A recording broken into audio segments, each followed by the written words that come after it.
Hello, and welcome to Pivotal Moments, a podcast sharing, exploring, and celebrating stories of change through mindset and wellness and their impact on relationships, both to ourselves and others. We are all agents of change and have the power to pivot at any point, at any time. I'm your host, Melissa Robena, along with my co-host, Siria Gutierrez. On this episode, we discuss relinquishing control, what makes it difficult, how it impacts our relationships, and share some tips on how to let that shit go. Are we on? Yeah, we're on. Okay, so relinquishing control. I remember when we came up with this topic, it was actually me that came up with the topic, and you're like, well, why do you want to talk about this topic so much? Yes, why? So, you know this about me, but our listeners don't. I might be what the kids call a control freak. Just a little bit. I don't want to, I'm not more than 6 feet apart from you, so I don't know. You are within arm's reach. I mean, I could wail on you, but no, recently, I shouldn't say recently, within the past 2 years, I have really been working on relinquishing my need to control every aspect of my life. And in doing so, again, it's a mindful practice, so I have definitely not aced it, but I'm aware of it, and I feel like that is the first step towards progress or towards change. At least that's what I'm telling myself. Why, or what do you think you're going to get from relinquishing control? Well, even backing up even more, I was trying to figure out, my counselor and I spent a lot of time just trying to figure out, well, why, where does this need to control everything come from? And, shocker, comes from my childhood. Most of your shit comes from your childhood, for being All real. of it comes from there. All of it has a root somewhere back when something happened to you and some sort of trauma.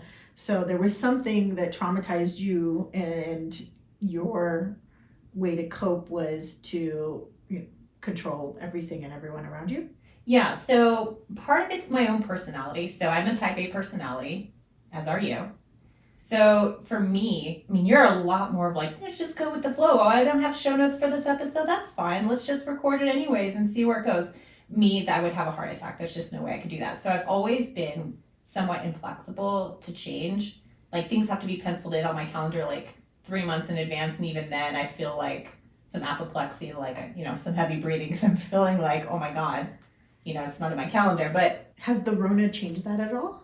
In terms of what, my need to control? Yeah, but I think that, I don't know if that has so much to do with the Rona. It's just the work that I've been putting in prior to the Rona. Okay. But as I was reflecting on this episode, okay, so I mentioned that I'm my type A, but I'm also a people pleaser. We mentioned, people pleasing in a previous episode. So, I always wanted to make sure that everything ran smoothly so that others weren't inconvenienced or hurt in any way, right? Mm-hmm. So you had that layer. Another one that I found out was that, again, we talked about family roles. My role as caretaker and the hero also played a huge role. Again, I'm controlling every aspect, kind of goes back into that people pleasing, want to make sure everything runs smoothly. And then, like you mentioned earlier, I had a tumultuous upbringing. Mm-hmm.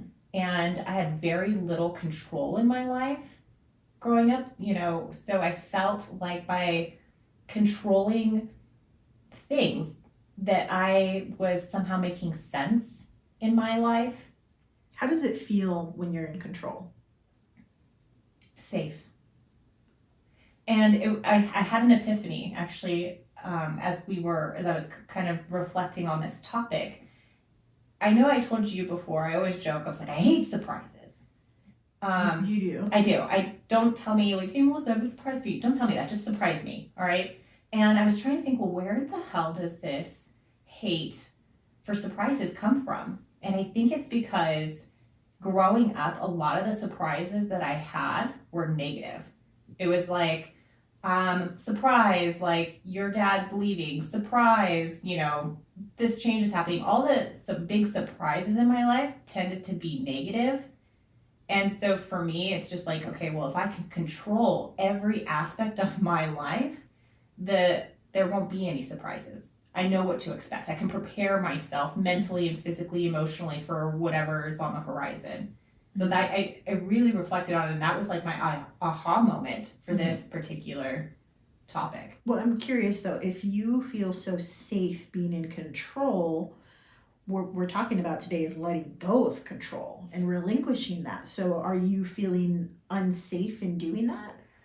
I think I started practicing relinquishing control in situations or with people that I felt most comfortable or trusting with. And the reason why I wanted to relinquish control was because I found that I was actually getting upset. So let's take my relationship with my husband, for example. I, being the caretaker in my family growing up, I brought that role into my relationship with my husband.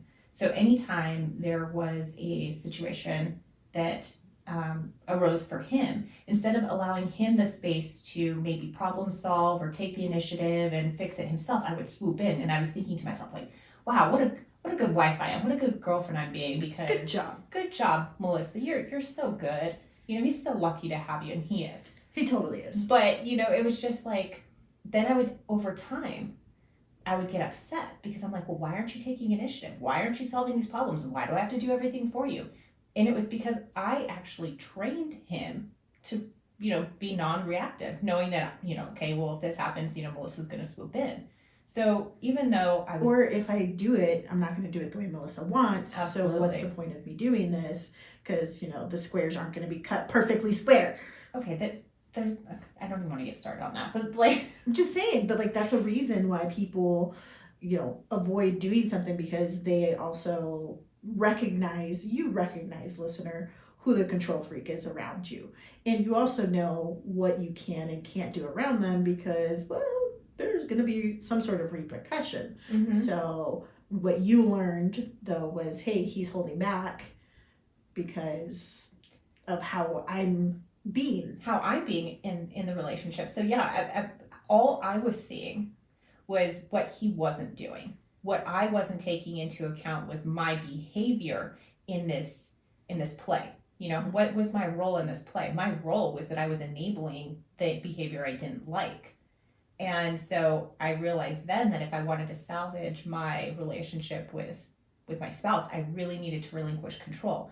And as a man too, I remember he said, like, it's emasculating because I was absolutely controlling every aspect. And truthfully, controlling every aspect, yeah, it provides me this safety net, this sense of security, but it's also very tiring to have to control everything. Even as an alpha female, like, there are times where you want to just be able... Alpha female. Do you hear that? Yeah, that's right, baby. Ooh, alpha female. You like how that sounds? Yeah, I like that. All right, go on. But it's like you want to be able to pass the torch. And it doesn't even necessarily need to be with your significant other. It can be with a colleague. It can be without whatever. But in order to do that, in order to be able to pass the torch, you need to, like, let go. But you also need to let go in a way that empowers your team, right? So one of my friends is actually going through this right now where she wants to not be as active in her practice because there are other things that are calling to her, but she's been the control freak of her business for 21 years. And so now how do we do that? And so she's really working on empowering her team to, you can actually do this. I know I'm the one who's always done it, but now you need to, you not only need to step up, but you can step up. And so giving people not just, here, you do it, but here you do it and I know you can do it. Giving them that encouragement can make a huge difference because, yeah, I mean, they may not do it exactly the way that Melissa would do it or the way that I would do it, but that's okay because they don't need to be us. They need to be themselves and find their own way in taking initiative or control of whatever task it is. So, I mean, maybe Vince didn't take out the garbage the way you wanted to, right? Like, there's no right or wrong way to do that. Okay, despite the look you're giving me right now, there is no right or wrong way to do that. Yeah, okay. Well, we'll agree to disagree here, but yes. No, how can you disagree on that? No, I agree. That was actually something that I learned, which was that, like 2 + 2 is 4, but so is 3 + 1. And so the way that I think about doing things, there might be another way. A better way. I mean, I doubt it. I'm pretty amazing, but there might be. And am I open to seeing that? Am I open to learning something new? Well, if you're going to give something up, right? If you're not going to be the person controlling this anymore, you can't control how someone else does it, you have to give them the space and autonomy to do it, because otherwise you're not actually giving control. If you're just like, never mind, I'm just going to do it myself. Like, you know, then you leave that person not empowered. You leave them deflated. And that was something I was very, very guilty of doing, and not really taking into account that other person's feelings. Mm-hmm. How my need to control. Here I am thinking I'm helping you out, but really that's just what I'm perceiving you to feel. But that's not actually what that other person's feeling. No, they're feeling that you don't trust them, that you don't think they're capable, and if they think those things, then they feel those things, and that's how they're going to act. But if you want to change that, you have to, you know, actually let people do things and let them know you can do it, and approve. Has there been, well, I'm gonna put you on the spot. Are there things that you're just like, I wish you'd do it a little different, but Oh my God, there's things that I wish everybody would do different. okay, have at it. What would you like me to do different? Come with more show notes. Help me with social media. No, I mean, I think I'm always I struggle. I think I mentioned this off air to you, which was, there was a post on social media that I saw. It was like, well, what is one thing that you miss, that you lost in your childhood? And mine was like being able to trust people at face value. So that is something, in terms of when you talk about relinquishing control and like empowering others, I have to trust, and I have a hard time trusting people. Trust that they're going to do what they say they're going to do, because to me, you know, actions speak louder than words. I know that's super cliche, but it's true. And I have a hard time. And you know, my husband and I, we've gone to extensive counseling because his words weren't matching his actions, and so I had this big disconnect. I wanted to trust him, but I felt like I couldn't. It's a lot better now. We're still going to counseling, and we're still, you know, working again that mindful practice. But I'm finding, as we are strengthening our relationship, my ability to trust is growing, and I find myself being able to like loosen the grips that I have on like everything. But then again, it's like it comes back full circle. By relinquishing control, he's feeling empowered and he's taking on more, and it's making me relinquish a little bit more control. So it's a beautiful cycle once it starts going, but it's still something I struggle with. What are there other areas of your life besides your relationship that you'd like to relinquish more control in?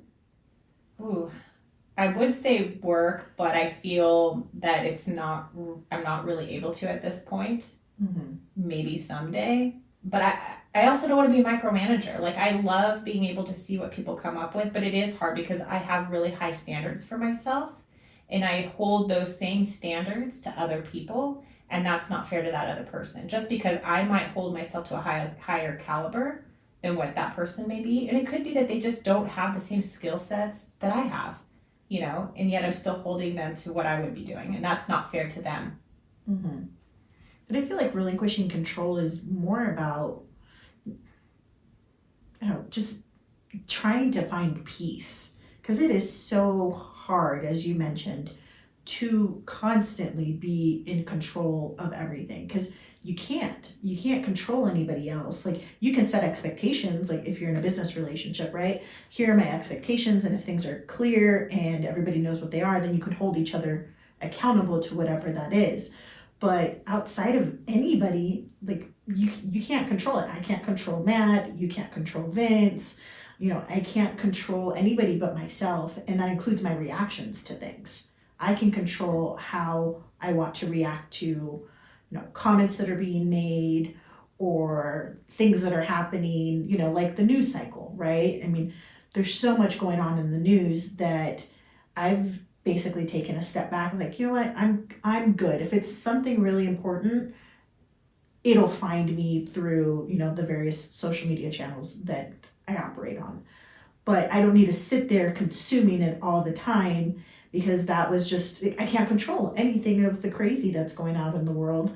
I can only control myself. And if I'm trying to, if we're talking about like the Rona, I'm trying to be safe. I'm trying to do what I can to keep me and Matt, healthy, those kinds of things. Like, that's all I can control. I can't control what everybody else is doing. Would I like them to do better? Sure. But because I'm not responsible for them, I'm able to almost have more peace for myself. No, you make a really good point, and that was like something that has kind of come to me, which is like, you're right. I can't control anything but the way that I react to things around me. And that's something that, you know, kind of helps me a little bit, because it's like, before I would get angry at the other person for not doing something, but it's just like, you know what? To each their own. I can't control it. And I have to tell you, relinquishing control is so freeing. It really is, because so much of my time was spent controlling things, and I hope that, and those that have been impacted by my controlling nature, they know, because they've said this to me, that She's going on an apology tour right after this episode. No, forget that. No, it's called growth. Oh, okay. But they know that it's from a good place, but it was. Well, how do you know they know that? Because they told me. Okay. Well, as long as they've told you that. They've explicitly told me, because I didn't think that I was doing anything wrong. I thought that I was being helpful with them. But like I mentioned, I started to get animosity because I got tired of being in that role. And again, we've talked about this in a previous episode. I was done being in that role of caretaker. And so I had to, once I decided I wanted to begin to start relinquishing control, I needed to redefine what those boundaries were. And it's hard as a person that controls things and being a caretaker, because I kind of think that they go hand in hand, to see a person not floundering, but you instinctively want to go in and be like, you should do it this way, and be like, you have to step back. It's hard. I mean, I don't have kids. I imagine this is what parents have to go through, where you want your children to kind of like learn and like stumble a little bit, but not too far, make mistakes and learn from them. I mean, I don't have kids, so I can't, but that's kind of what I think of it. That's what it feels like anyway. That would make sense, because you're trying to help and guide, but even if you don't have kids per se, right? You have your siblings that are younger than you. You've had close friends, and yeah, you do see people who are, you can see the boulder, you can see the iceberg, and you're like, don't go that way, don't go that way. But I think it's one of those situations where you still have to, you have to learn that fire's hot. All of us have to go through it, and it's just a matter of, okay, how much can I intercede and actually be helpful? Because I'm the type of person who prefers to, teach people how to fish rather than giving them a fish. And so that's something that I know in the way that I've approached work my entire life, like that I can think of. I would always, okay, first I'm gonna show you how to do this. We're gonna do it together, and then you can do it on your own, rather than you coming to me, oh, here, come fix this. Well, what have you done to figure this out? Or, have you tried? And I apply the same thing to my family members. I'm not here to fix things for you. I can't fix things. I'm very capable, but that's not what I want, because then you become too dependent on me, and I know you can do it, which is actually probably part of why I'm so excited about this coaching program that I'm going through right now, because one of the basic tenets is that all of the clients are held to be naturally resourceful, creative, and whole.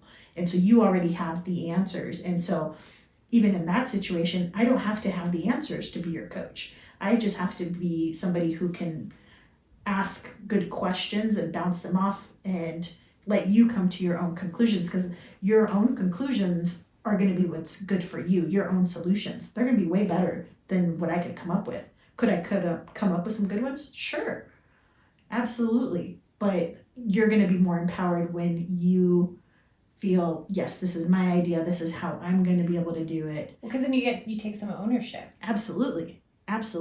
Now, you mentioned something earlier, and I know this is something I've had friends like text me and call me before, and I've talked to you about it, and you would ask me, well, are they asking you, or are they like seeking advice? So like, how do you discern the difference between when someone wants to vent versus when they're seeking out your advice? I mean, it depends on what role I'm playing, right? If you're coming to me for a legal problem, you want solutions. And even then, I will let my clients know, look, my job isn't to tell you which road to take. My job is to lay them all out. Here's the 3 different paths that we have. Here are the options that we have.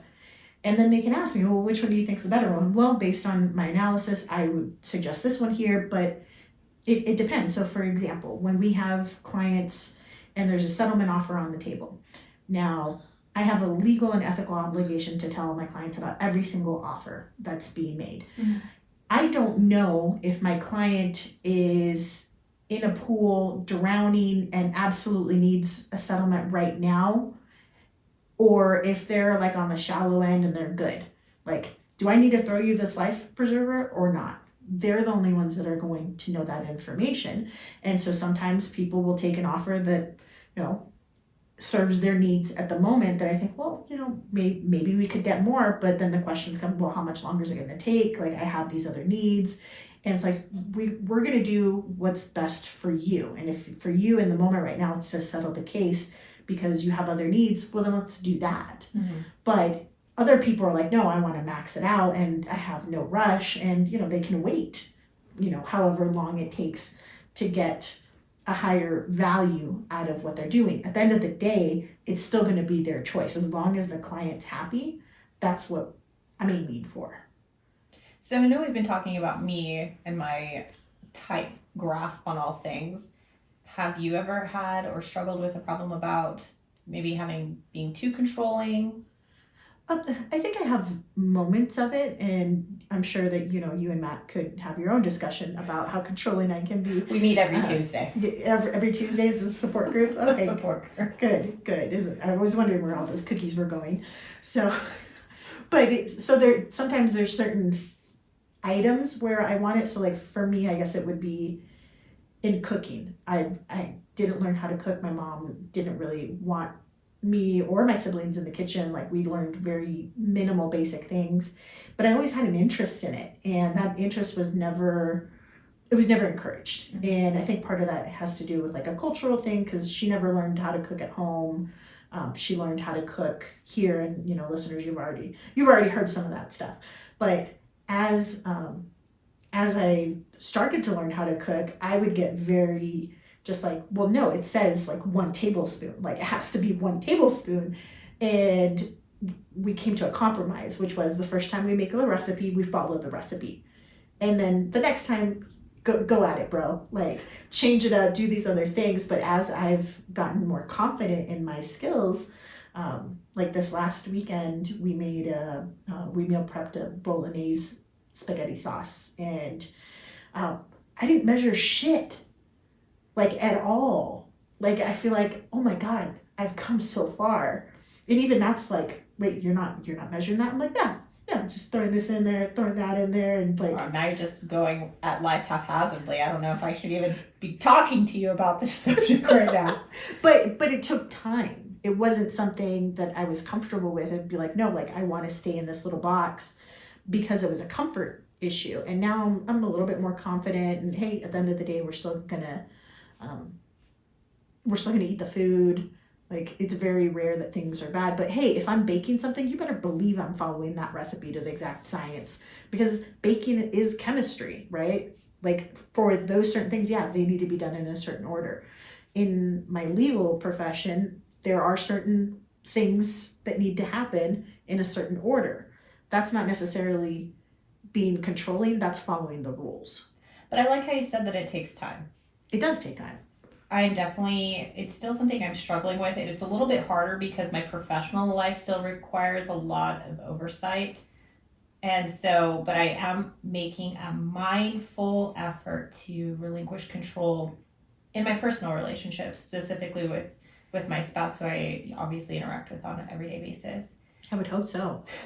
But I have come across 4 things that have helped me relinquish my control. What are those?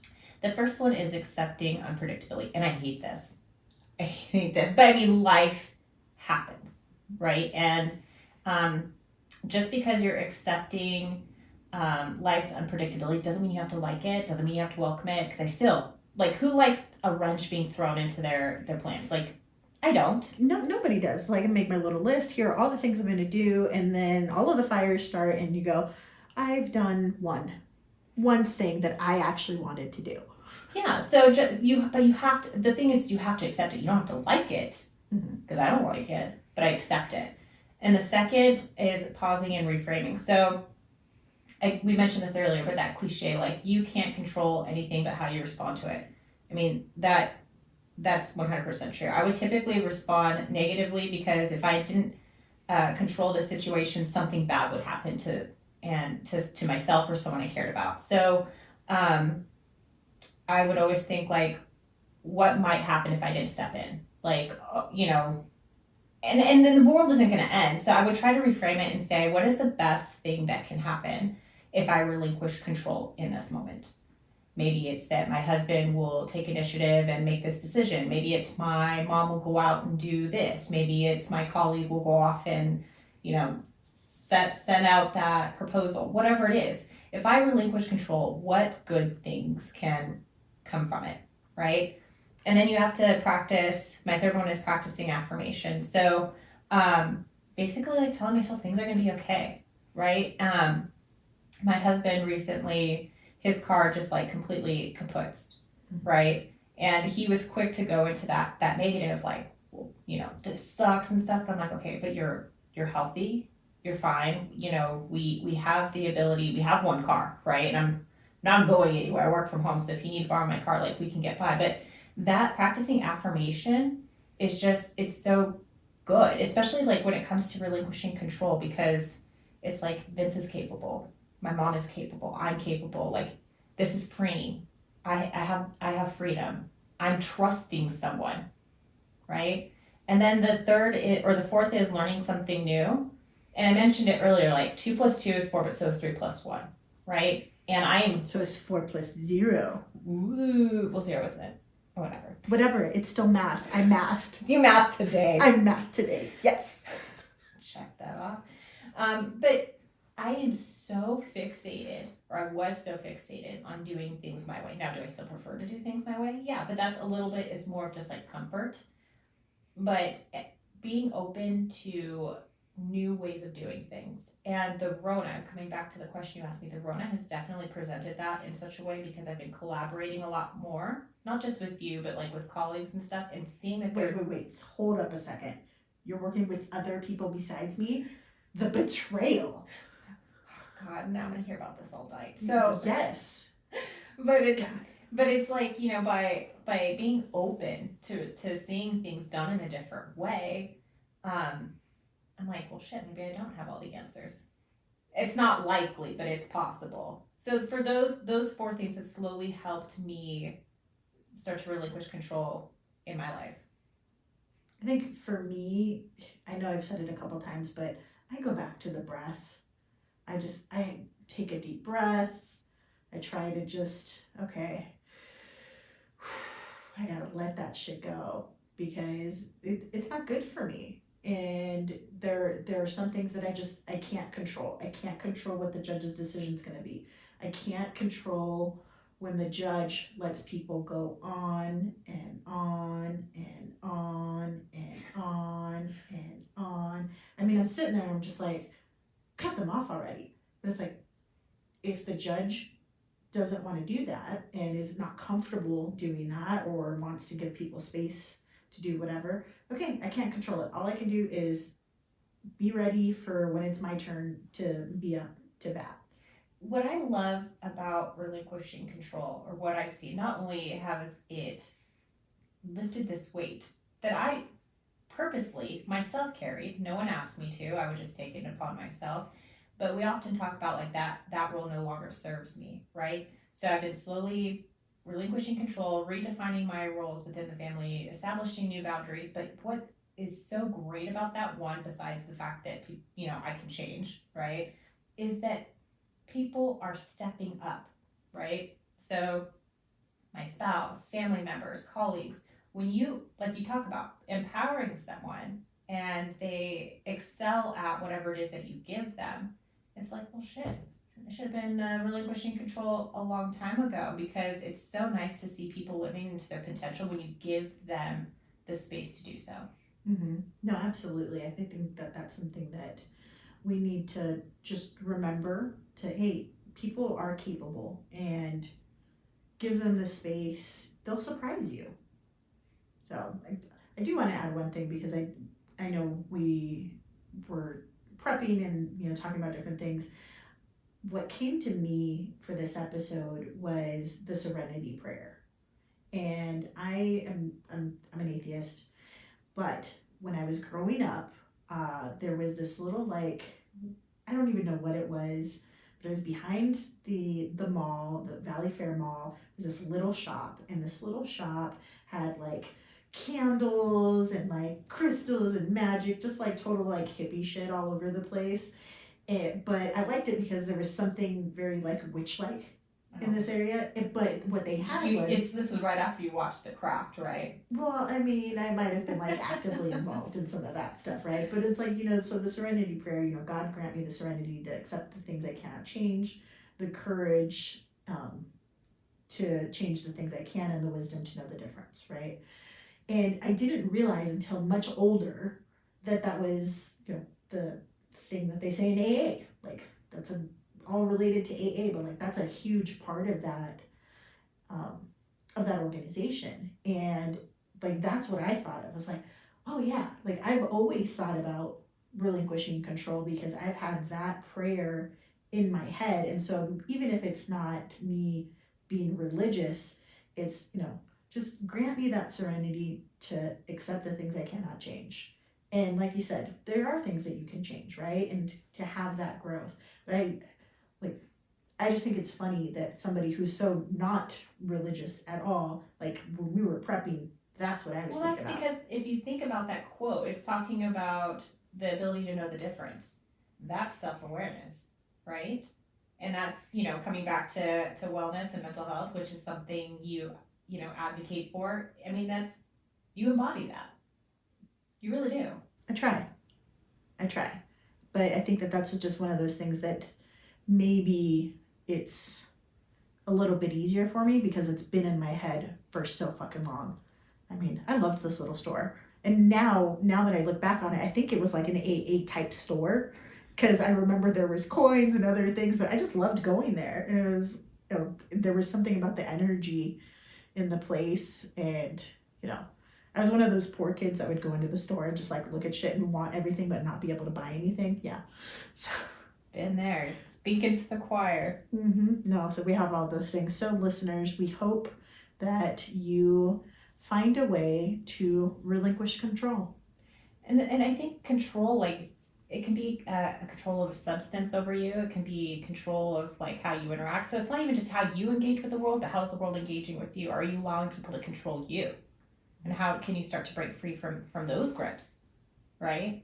Yeah, there's so many different ways, but it doesn't have to be big. It can just be a little thing, a little annoyance.